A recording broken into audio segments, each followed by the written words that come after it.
बोल रहे हैं और विपक्षी गठबंधन के कुछ नेता जिस तरह से सनातन का विरोध कर रहे हैं उससे साफ हो गया है कि 2024 में चुनाव में यह मुद्दा काफी हावी रहेगा, जिसका विपक्ष को खामियाजा भी उठाना पड़ सकता है, क्योंकि मोदी और योगी की जोड़ी को सनातन से जोड़कर ही देखा जाता है। जाहिर है ये दोनों विरोधियों पर भारी पड़ेंगे और जो बिहार के आंकड़े आए हैं वो भी इसके साथ जुड़ जाएंगे, जिसका हवाला आज प्रधानमंत्री नरेंद्र मोदी ने भी दिया।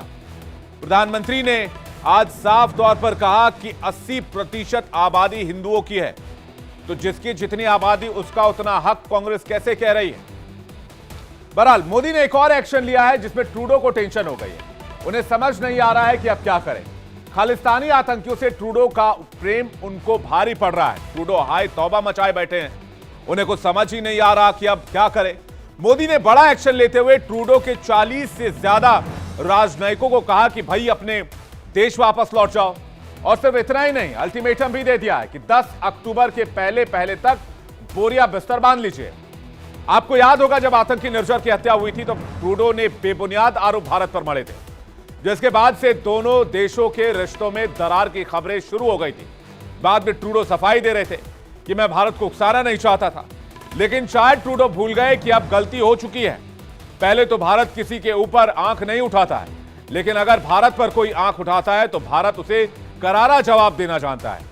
अब गलती की तो अंजाम भी भुगतना होगा।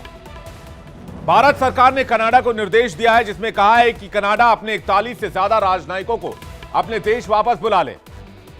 भारत ने साफ कहा है कि 10 अक्टूबर तक अपने देश सभी वापस लौट जाएं। उसके बाद यहां पर हरगिज रहने की परमिशन नहीं है। कनाडा के भारत में अभी 62 राजनयिक काम कर रहे हैं। विदेश मंत्रालय के प्रवक्ता अरिंदम बागची ने कहा कि कनाडा के ज्यादा स्टाफ भारत में काम कर रहे हैं, इसलिए सबको वापस जाने को कहा गया है, जबकि भारत के स्टाफ कनाडा में काफी कम है और इसमें समानता होनी चाहिए। इसलिए अब 41 राजनयिक अपने देश वापस चले जाएं। सुनिए विदेश मंत्री एस जयशंकर ने कैसे कनाडा को इस मामले पर लताड़ लगाई।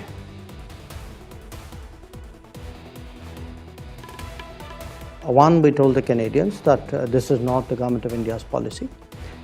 Two, we told the Canadians saying that, look, if you have something specific, if you have something relevant, let us know. We are open to looking at it. So, but to understand the context of it, in a way, because the picture is not complete without the context in a way, you also have to appreciate, Ken, that in the last few years, Canada actually has seen a lot of organized crime. Bharat के इस कदम के बाद Trudeau के तेवर नरम पड़ते नजर आ रहे हैं और ट्रूडो का बयान भी सामने आया है। जस्टिन ट्रूडो ने कहा है कि कनाडा भारत के साथ विवाद बढ़ाना नहीं चाहता है। हम भारत के साथ जिम्मेदारी पूर्वक ढंग से जुड़े रहना चाहते हैं। हम भारत में कनाडाई परिवारों की मदद के लिए वहां रहना चाहते हैं और इसलिए हमें वापस ना भेजा जाए। ट्रूडो का भारत से पंगा लेना इतना भारी पड़ गया है कि उनके ही देश में लोग उनकी आलोचना कर रहे हैं। ट्रूडो राज में न तो विदेश नीति संभल रही है और ना ही अर्थव्यवस्था संभल रही है। खालिस्तानियों के हाथ में खेल रही ट्रूडो सरकार कनाडा की अर्थव्यवस्था पर संकट के बादल मंडराने लगे हैं। आलम यह है कि कनाडा स्टॉक्स TSK एक साल के सबसे निचले स्तर पर झूल रहा है। कनाडा की अर्थव्यवस्था दुनिया के टॉप 10 अर्थव्यवस्था में शामिल है, लेकिन वो दिन दूर नहीं जब ट्रूडो शासनकाल में यह टॉप 10 की लिस्ट से बाहर भी हो जाएगा। तो जाहिर है कि कनाडा ने भारत से दुश्मनी तो मोल ले ली, लेकिन खालिस्तानियों के जाल में फंसने के बाद अब ट्रूडो को इससे निकलने का रास्ता नहीं दिख रहा है। और ऐसा लग रहा है जिस तरह से भारत एक्शन ले रहा है उससे ट्रूडो इस मामले से निकल भी पाएंगे। इंडिया बोल रहा है में फिलहाल इतना ही। कल फिर हमारी मुलाकात होगी 8:50 पर दिन भर की हर बड़ी खबर के साथ और उसके हर एक डिटेल के साथ, हर एक ब्रेकिंग न्यूज के साथ, दिन भर की हर बारीक खबर के साथ। तब तक लेते हैं आपसे इजाजत। कल फिर होगी आपसे मुलाकात।